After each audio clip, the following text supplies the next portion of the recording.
नमस्कार बंधुओं, कैसे हैं आप सब लोग। उम्मीद करेंगे आप सब लोग स्वस्थ होंगे, मस्त होंगे, जबरदस्त होंगे।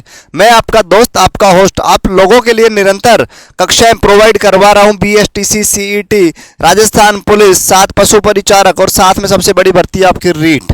सबसे बड़ी भर्ती आपकी कौन सी रहेगी?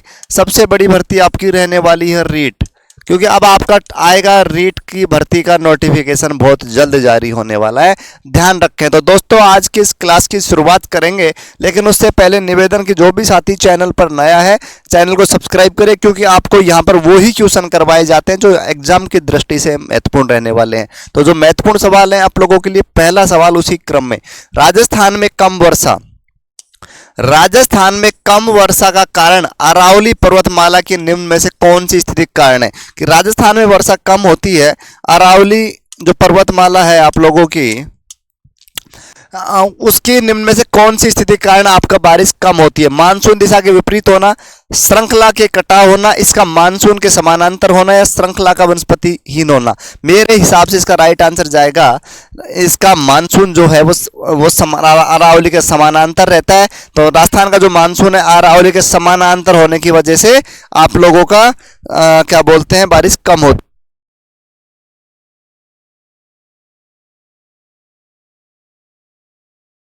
ओके ओके, उसके बाद दोस्तों सवाल नंबर 2 पर हम चर्चा करेंगे। 1000 मिली बार की समदाब रेखा जुलाई माह में गुजरती है। 1000 मिली दाब की जो समदाब रेखा है जुलाई में माह में गुजरती है।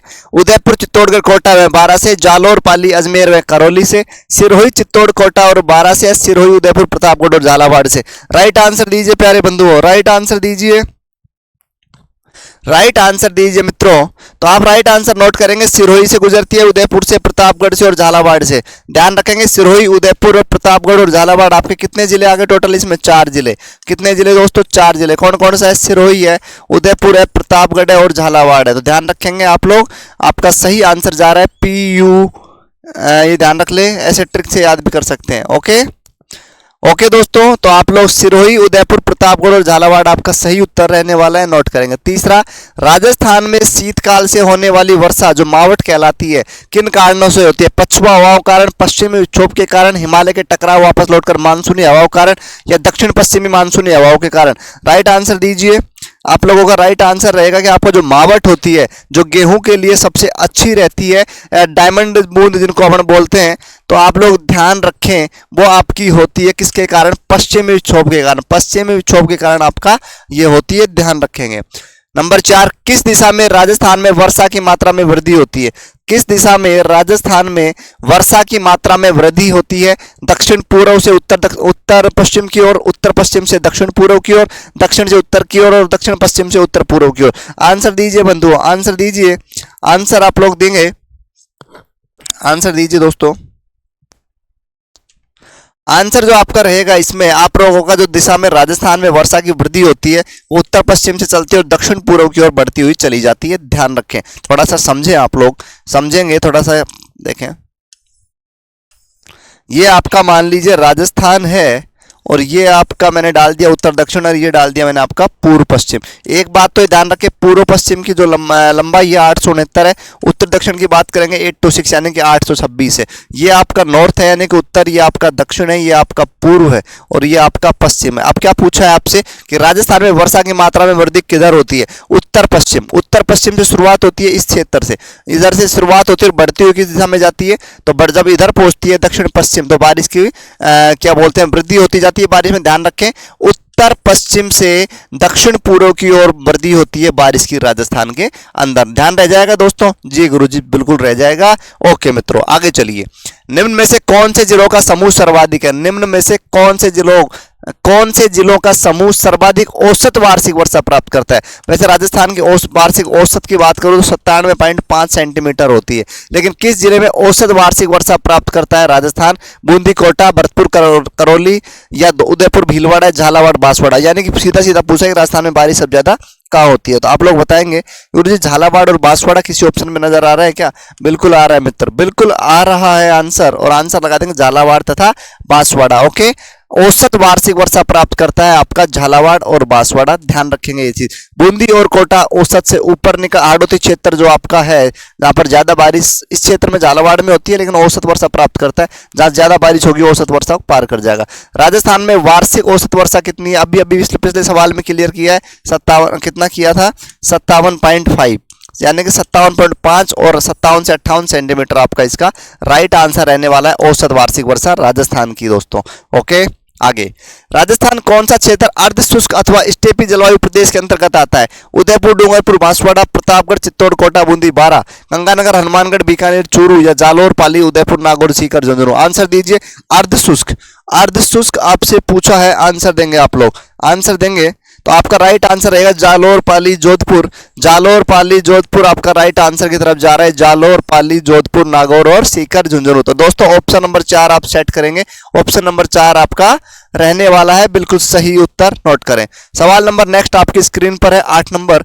राजस्थान में जून माह में न्यूनतम वायुदाब जिस जिले में संभावित है वह है। तो राजस्थान में जून माह में जो न्यूनतम वायुदाब है किस जिले में संभावित है बताइए? Bundi, Jaisalmer, Rajsamand, Baran. Right answer note करें दोस्तों, इसका जून माह के अंदर न्यूनतम वायुदाब पूछा है, बताइए तो न्यूनतम वायुदाब किस जिले में होगा? भी जून माह के अंदर की बात करेंगे तो जैसलमेर आप लोग राइट आंसर इसका लगाएंगे, नोट करें जैसलमेर आपका सही उत्तर है। ग्रीष्म ऋतु में सर्वाधिक आंधियां निम्न में से किस जिले में चलती है? भाई गर्मियों में सबसे ज्यादा आंधी किस जिले में चलती है ये पूछा है। बाड़मेर, जैसलमेर, गंगानगर, बीकानेर। आंसर दीजिए। गर्मियों में सबसे ज्यादा आंधी कहां चलती है बताइए दोस्तों, नोट करेंगे। सबसे ज्यादा आंधी चलती है गंगानगर के अंदर। कहां चलेगी? गंगानगर के अंदर, नोट करें मित्रों, नोट कर लें, आगे चलें। नेक्स्ट, अति आर्द्र जलवायु प्रदेश के अंतर्गत कौन से जिले में आता है? अति आर्द्र जलवायु प्रदेश के अंतर्गत कौन से जिले में आते हैं? अति आर्द्र का मतलब जहां पर बारिश की अधिकता होगी। अति आर्द्र बूंदी, सिरोही, भरतपुर, धौलपुर, जयपुर, सीकर, झालावाड़, बांसवाड़ा। आंसर देंगे, आंसर नोट करेंगे। सबसे ज्यादा आपकी बारिश होती है राजस्थान के अंदर झालावाड़ में, और फिर बात करेंगे दूसरा बांसवाड़ा में। ये अति आर्द्र की श्रेणी में आते हैं झालावाड़ और बांसवाड़ा, नोट करें मित्रों। नेक्स्ट, कोपेन द्वारा प्रस्तुत जलवायु प्रदेशों में से राजस्थान में कौन सा सुमेलित नहीं है? कोपेन के वर्गीकरण के अनुसार पूछा है कौन सा सुमेलित नहीं है। AW आपका दक्षिणी राजस्थान जिसमें बांसवाड़ा, डूंगरपुर। BSHW अर्धशुष्क मरुस्थल, BWHW शुष्क मरुस्थल और CWG उत्तरी राजस्थान। बताइए कौन सा सुमेलित नहीं है? तो आपका जो CWG लिखा वह है ये उत्तरी राजस्थान नहीं, पूर्वी राजस्थान है। इतना ध्यान रखें कि आपका CWG इसमें गलत है, ये पूर्वी राजस्थान का हिस्सा है CWG। ओके मित्रों, ओके। नेक्स्ट, लू शब्द से क्या तात्पर्य है? यानी कि लू शब्द का अर्थ क्या है? लू अपन देखते हैं गांव में आम भाषा में कि लू चल रही है, गर्म हवा चलती है। गर्म हवा कौन सी? धूल भरी एवं शुष्क हवाएं, जल राशियों में युक्त हवाएं, थार मरुस्थल में चलने वाली हवाएं या सम गति से बहने वाली हवाएं। आंसर दीजिए इसमें। गर्म तो आए नहीं आया तो कोई दिक्कत नहीं है। आपको आया ना इसमें शुष्क शब्द आया ना, शुष्क शब्द है तो धूल भरी, नोट करेंगे। धूल भरी एवं शुष्क जो हवाएं हैं वो क्या कहलाती है? लू। Okay okay. राज्य को दो असमान जलवायु वाले क्षेत्रों में विभाजित करने वाली 50 सेंटीमीटर समवर्षा रेखा कहां से गुजरती है? बताइए इसमें समवर्षा रेखा जो राजस्थान को दो भागों में बांटती है, बताइए कहां से गुजरती है? अरावली के बराबर यानी कि अरावली के लंबवत, उत्तरी पश्चिम से दक्षिण पूर्व की ओर, अरावली के सारे या उक्त में से कोई नहीं। आंसर दीजिए। तो आप लोग ध्यान रखेंगे कि जो आपकी 50 सेंटीमीटर वर्षा जो समदाब रेखा है वो आप लोगों की गुजरती है समवर्षा रेखा, तो अरावली के पास से गुजरती है, यानी कि अरावली के सारे गुजरती है। नोट कर सकते हैं 13 नंबर का ऑप्शन नंबर 3 दोस्तों। ओके, 14 नंबर पे पहुंच गए हैं। पश्चिमी विक्षोभों जिनसे शीतकाल में राजस्थान में वर्षा, जो सर्दियों में जो वर्षा होती है मावठ कहलाती है। ध्यान रखें जो आपके गेहूं के फसल के लिए बहुत ही जरूरी है, तो ध्यान रखें ये बारिश पश्चिमी विक्षोभों से होती है। पूछा क्या है कि उत्पत्ति का क्षेत्र कौन सा है? भाई पश्चिमी विक्षोभ कहां से उठते हैं बताइए? भूमध्य सागर से, अरब की खाड़ी से, या फिर हिंदू महासागर से, अटलांटिक महासागर से। आंसर दीजिए दोस्तों। आंसर देंगे आप सब लोग कि पश्चिमी विक्षोभ की शुरुआत होती है कहां से? तो गुरुजी ये होती है भूमध्य सागर से। कहां से? भूमध्य सागर से। नोट करेंगे ऑप्शन नंबर 1 आपका सही रहने वाला है, नोट करें। 15 नंबर, राज्य में सूर्य के प्रकाश की सर्वाधिक अवधि किस दिन रहती है? भाई पूछा है कि राजस्थान के अंदर सूर्य का प्रकाश सर्वाधिक अवधि यानी सबसे ज्यादा कब चमकता है राज्य में सूर्य का प्रकाश? तो आप लोग आंसर क्या देंगे?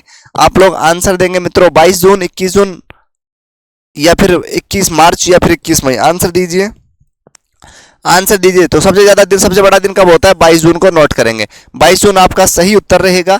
नेक्स्ट है, राजस्थान में बेकार भूमि का क्षेत्र जिस जिले में सबसे अधिक पाया जाता है वो बताइए। बेकार या बेकार भूमि जो होती है राजस्थान के किस जिले में सर्वाधिक पाई जाती है? आंसर दीजिए, आंसर दीजिए बंधुओं।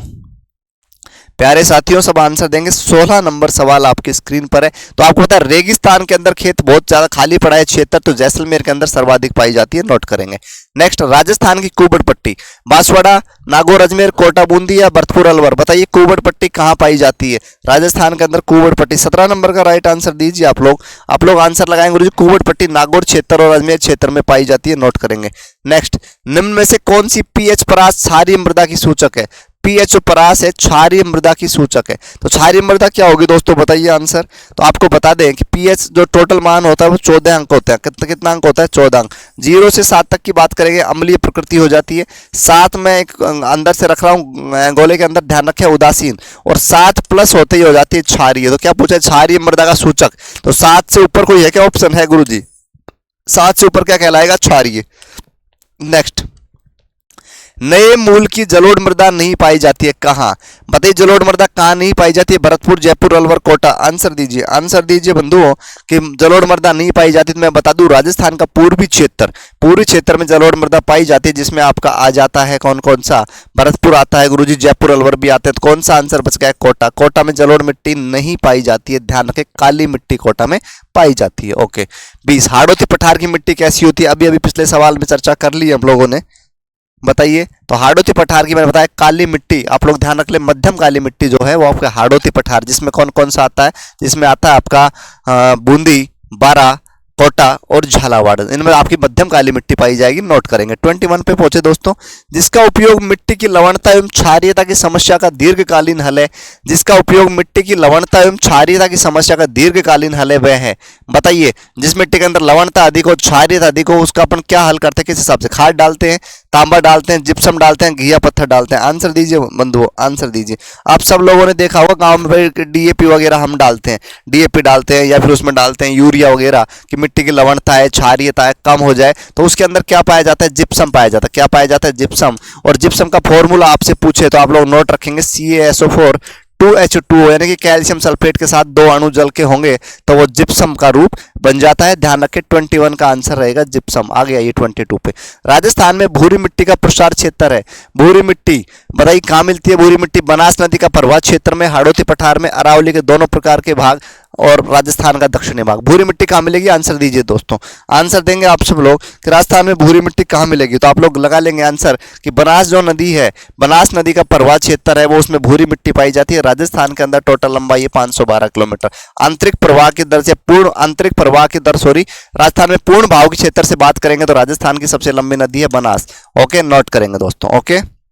नेक्स्ट, राजस्थान के किस प्रदेश में एरिडोसोल समूह की मृदा मिलती है?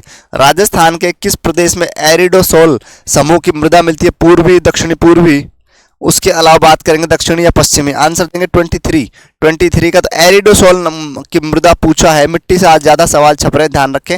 एरिडोसोल आपका मिलेगा पश्चिमी क्षेत्र यानी कि रेगिस्तानी क्षेत्र में एरिडोसोल मिट्टी आपकी मिलेगी दोस्तों, समझ गए क्या? ओके। 24 पे पहुंचे मित्रों।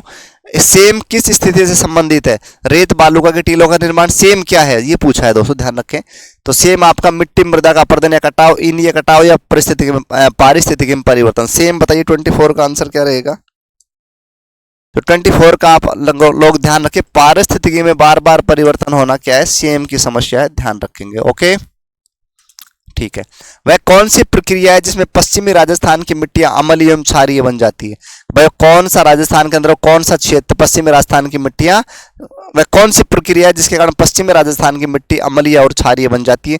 जल प्रवाह, अपलक्षणन जिसको हम बोलते हैं धुलकर बहना, ऊपरी सतह से नीचे की ओर रिसाव या नीचे से ऊपर की ओर कोशिकाओं द्वारा रिसाव। आंसर दीजिए। मैं आपको बता दूं, जब नीचे से ऊपर की ओर कोशिकाओं द्वारा रिसाव किया जाता है मिट्टी का, तो मिट्टी की प्रकृति बदलती है, अम्लीय आपकी क्षारीय हो जाती है, क्षारीय आपकी अम्लीय हो जाती है। ध्यान रखें, अम्लीय में क्षारीय बन जाती है, नोट करेंगे। ओके, चलो जी। राजस्थान के किस भूभाग में लाल दोमट मिट्टी? बताइए कहाँ लाल दोमट मिट्टी कहाँ मिलेगी? लाल मिट्टी, तो लाल मिट्टी आपको पता है राजस्थान के अंदर दक्षिणी क्षेत्र जिसमें आता है आपका बांसवाड़ा, जिसमें आपका आता है डूंगरपुर, प्रतापगढ़, उदयपुर, इस क्षेत्र में आपको मिलती है लाल मिट्टी। और पश्चिमी नहीं, दक्षिणी बात करेंगे, दक्षिणी राजस्थान। कौन सा? दक्षिणी राजस्थान आपका सही उत्तर रहने वाला है बंधुओं। ओके मित्रों, 26 का नोट करें दक्षिणी। 27 निम्न में से किस प्रकार की मिट्टी में स्वयं जुताई का गुण पाया जाता है? भैया ऐसी कौन सी मिट्टी है जिसको स्वयं जुताई करने अपने आप जैसे अपन खेत को ट्रैक्टर वगैरह से जुताई करवाते हैं, खुद हो जाती है उसमें जुताई? आंसर दीजिए, आंसर दीजिए, नोट करेंगे। काली मिट्टी। कौन सा? काली मिट्टी, हाड़ौती क्षेत्र। ओके नेक्स्ट, राज्य में होने वाली वर्षा के लिए उत्तरदायी ग्रीष्मकालीन मानसूनी पवनें किस महासागर से आती हैं? राज्य में होने वाली वर्षा के लिए उत्तरदायी ग्रीष्मकालीन मानसूनी पवनें किस महासागर से आती है? प्रशांत, अटलांटिक, हिंद महासागर, आर्कटिक महासागर। आंसर दीजिए, आंसर दीजिए दोस्तों। 28 नंबर का आप लोग आंसर देंगे सी। ऑप्शन नंबर 3 आपका सही रहने वाला। जो हिंद महासागर है उसमें आप लोगों के उत्तरदायी ग्रीष्मकालीन जो मानसून पवनें वो हिंद महासागर से चलती है, ध्यान रखेंगे। ओके गुरुजी, राजस्थान के किस क्षेत्र का दैनिक तापांतर सर्वाधिक होता है? दैनिक तापांतर का मतलब कि एकदम से घट जाना फिर बढ़ जाना, डेली का जो अंतर है वो सर्वाधिक होता है किस जिले में? तो आप लोग बताएंगे पश्चिमी, अगर जिला पूछे आप लोगों से तो आप लोग बताएंगे जैसलमेर। कौन सा? जैसलमेर। अभी क्षेत्र पूछा आप लोगों से तो आप लोग बता देंगे इसमें कि पश्चिमी क्षेत्र है आपका जैसलमेर, और जैसलमेर के अंदर तापांतर सर्वाधिक पाया जाता है, ध्यान रखेंगे। ओके, आज का सेशन का अंतिम सवाल है, अर्ध शुष्क जलवायु वाला जिला, अर्ध शुष्क जलवायु वाला जिला कौन सा है? तो बताइए, झालावाड़, जोधपुर, जयपुर, प्रतापगढ़। अर्ध शुष्क पूछा है, जो ना तो जिसमें ज्यादा पानी का अभाव भी नहीं है लेकिन अर्ध शुष्क की श्रेणी में आता है। तो बताइए दोस्तों, आपके पास 4 ऑप्शन है, झालावाड़ है, जोधपुर है, जयपुर है, प्रतापगढ़ है। राइट आंसर नोट करेंगे जयपुर। अर्ध शुष्क की स्थिति में आपका आ जाता है जयपुर। तो दोस्तों ये आपकी आज की कक्षा थी 30 क्वेश्चनों की। अगर आप लोगों को कक्षा पसंद आई तो वीडियो को लाइक, शेयर, कमेंट, साथ ही चैनल को सब्सक्राइब करें। मिलते हैं दोस्तों नई कक्षा में नए जोश, नए जुनून के साथ। जब तक आप लोग खुश रहें। Thank you.